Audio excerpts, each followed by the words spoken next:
If people want something badly enough, they will make it happen. Terrence Roberts earned a master's and a doctorate degree, but in 1957, he couldn't get into high school without an armed escort.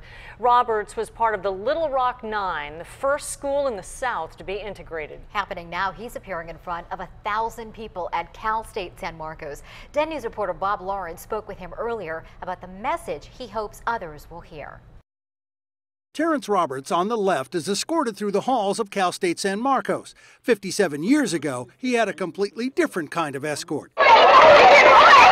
This was the scene in 1957 at Central High School in Little Rock, Arkansas. I just don't feel that they have a right to go to school.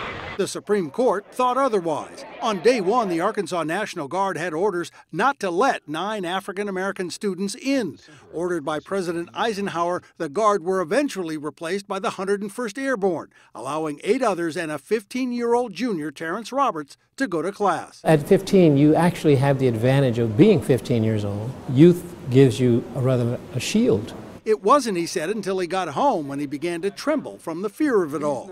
But the significance of what had happened, he said, didn't sink in right away. As events began to pile on top of each other, it began to make sense to us that this thing was bigger than all 9 of us. But he would not have a senior year. The governor was so incensed, he shut the schools. The family ended up moving to Los Angeles, but they did not leave racism behind.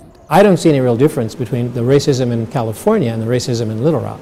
Still, for students like Malcolm Hurd, what happened in Little Rock, it could be it's an inspiration to everybody. And Antoinette Herndon, things are way different than they were back then. There's so many more opportunities. In Roberts' eye, there is still a lot more to do. But for this student, a keepsake that she'll remember for some time. Bob Lawrence, 10 News. Now, Roberts' speech at San Marcos Lessons of Little Rock continues until 8 tonight. Meantime, Central High School has been turned into a national park.